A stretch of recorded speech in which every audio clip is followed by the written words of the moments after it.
Hello everyone and welcome to law life and wisdom, जहां हम discuss करते हैं लॉ की रीसेंट पोजीशंस, लैंडमार्क जजमेंट्स और ऐसी कई सारी बातें जो लॉयर्स, जजेस और लॉ के सभी स्टेक होल्डर्स को पता होनी चाहिए। तो हमने अपनी पिछली वीडियो में शुरुआत की थी एक लैंडमार्क जजमेंट सीरीज की, जहां पर हम एक ही वीडियो में 10 लैंडमार्क जजमेंट्स को एक साथ डिस्कस कर रहे थे। आज उसी सीरीज को कंटिन्यू करते हुए हम एक और वीडियो लेकर आए हैं, जहां पर हम 2023 सुप्रीम कोर्ट और हाई कोर्ट के कुछ लैंडमार्क जजमेंट्स को डिस्कस करेंगे। So let's start. पहली जजमेंट जो हम डिस्कस करने जा रहे हैं वो है Kunal Chaudhary versus state of NCT of Delhi.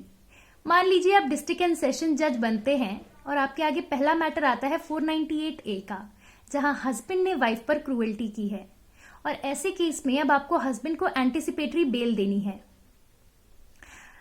तो क्या आप एंटीसिपेटरी बेल के लिए ऐसी कंडीशंस लगा सकते हैं हस्बैंड पर कि वो वाइफ को अपने घर लेकर जाएगा, उसे ऑनर करेगा, उसका ध्यान रखेगा, घुमाएगा फिराएगा और वाइफ के जो कॉन्जुगल राइट्स हैं उन्हें परफॉर्म करेगा।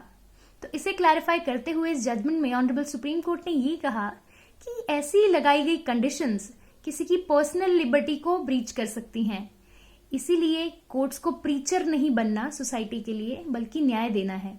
इसीलिए ऐसी कंडीशंस लगाने से बचा जाए। नेक्स्ट जजमेंट जो हम डिस्कस कर रहे हैं वो है Abhishek versus state of Madhya Pradesh 2023 Supreme Court. इस जजमेंट में ऑनरेबल सुप्रीम कोर्ट ने मैट्रिमोनियल डिस्प्यूट्स की बात की और ये कहा कि आजकल एक ट्रेंड बन गया है फार फेच्ड, वेग और ऑमनियस एलिगेशंस लगाने का। यानी कि अगर घर में छोटी सी भी बात होती है, फैमिली डिस्प्यूट शुरू भी होती है, तो उसे फार फेच्ड किया जाता है, उसे खींचा जाता है।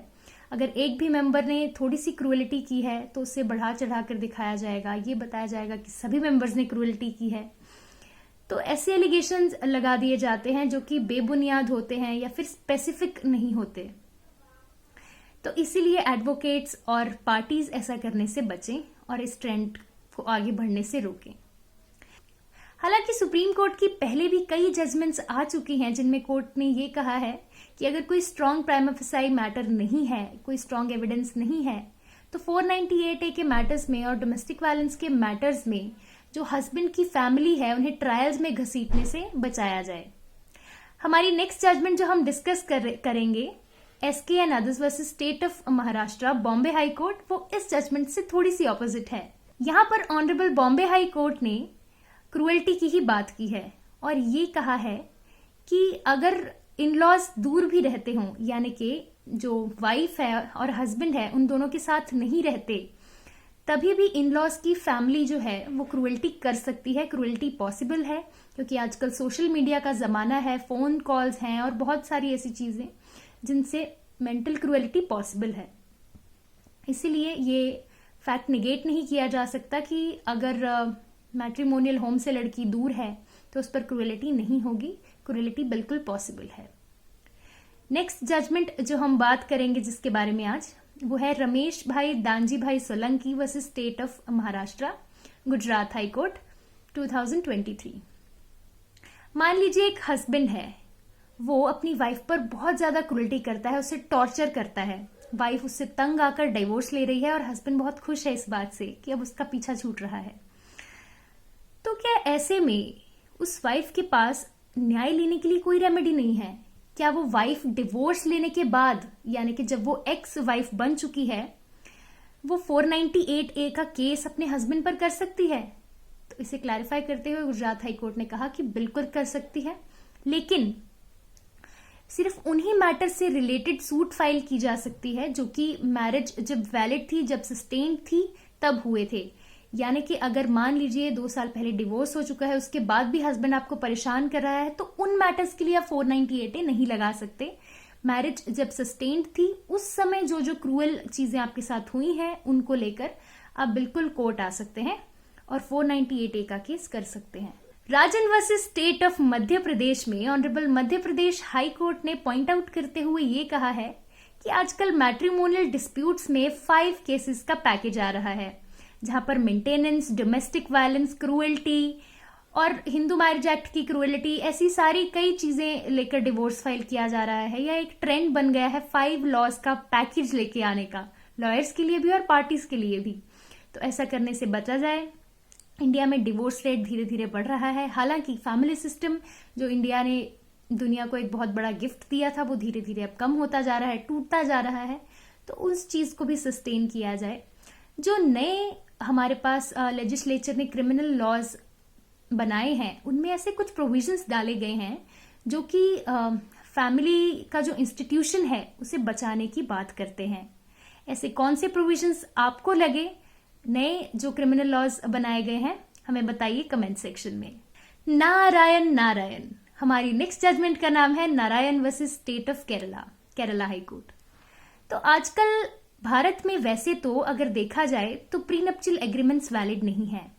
लिव इन जैसी चीजें हालांकि अलाउ कर दी गई थी खुशबू कन्हैयामल वर्सेस स्टेट की जजमेंट में, लेकिन फिर भी इंडिया में अगर देखा जाए हिंदू मैरिज एक्ट के अकॉर्डिंग तो दो पार्टीज में से किसी एक के रिचुअल्स परफॉर्म होना जरूरी है। हालांकि सप्तापदी को मैंडेटरी नहीं बनाया गया।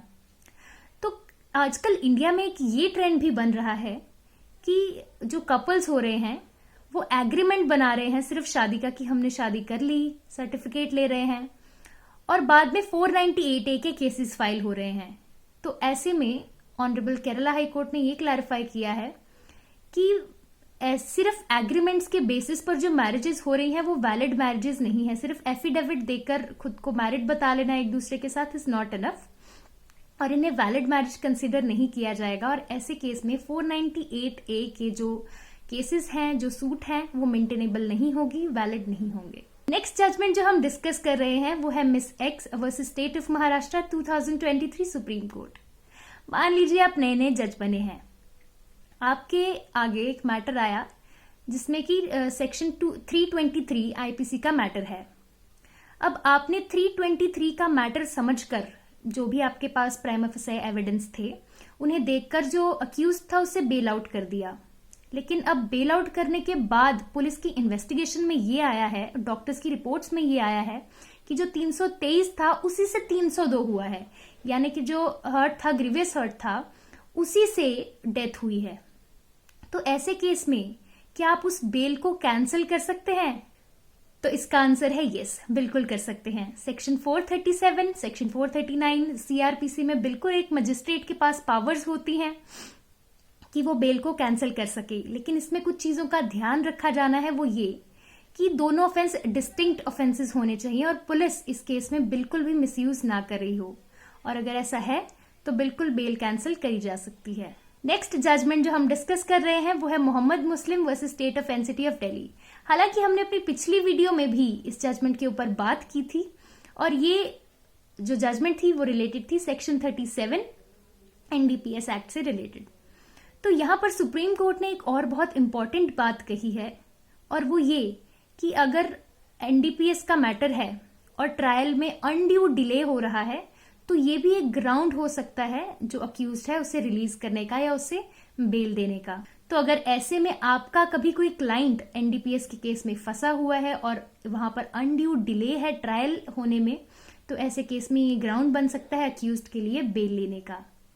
री-पॉलिसी strategy for grant of bail 2023 Supreme Court. इस जजमेंट में सुप्रीम कोर्ट ने यह कहा कि इंडिया में ये देखा गया है कि कई लोग बेल की जो कंडीशंस हैं उन्हें फुलफिल ही नहीं कर पाते। जैसे मान लीजिए आप जज हैं और आपने अक्यूज्ड को रिलीज करने के लिए, बेल देने के लिए 25-25 हजार के 2 बेल बॉन्ड्स भरने के लिए कहा।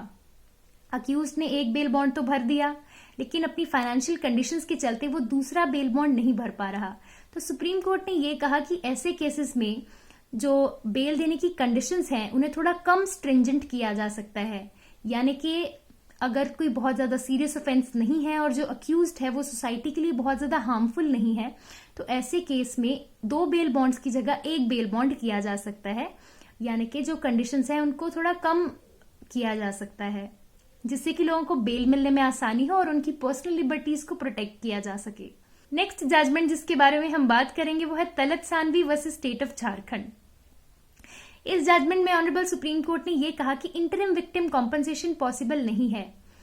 यानी कि मान लीजिए कोई ऑफेंस हुआ है और वहां पर आप जो डिफेंडेंट है या जो रिस्पोंडेंट है उससे पहले ही विक्टिम को कॉम्पनसेशन दिलवा रहे हैं, ये माइंड मेकअप करके कि उसने ऑफेंस किया ही है, हालांकि अब तक ऑफेंस प्रूव भी नहीं हुआ। तो ऐसे केस में ऑनरेबल सुप्रीम कोर्ट ने ये कहा है कि इंटरिम विक्टिम कॉम्पनसेशन जैसी चीजों से बचा जाना चाहिए। उम्मीद है आपको इस वीडियो से कुछ नया सीखने को मिला होगा और ऐसे कई क्वेश्चंस आपने अपने दिमाग में बिठाए होंगे जो आने वाले एग्जाम्स के लिए आपको हेल्पफुल होंगे। ऐसी ही और जजमेंट्स जानते रहने के लिए जुड़े रहिए हमारे साथ। Stay connected. Thank you for watching.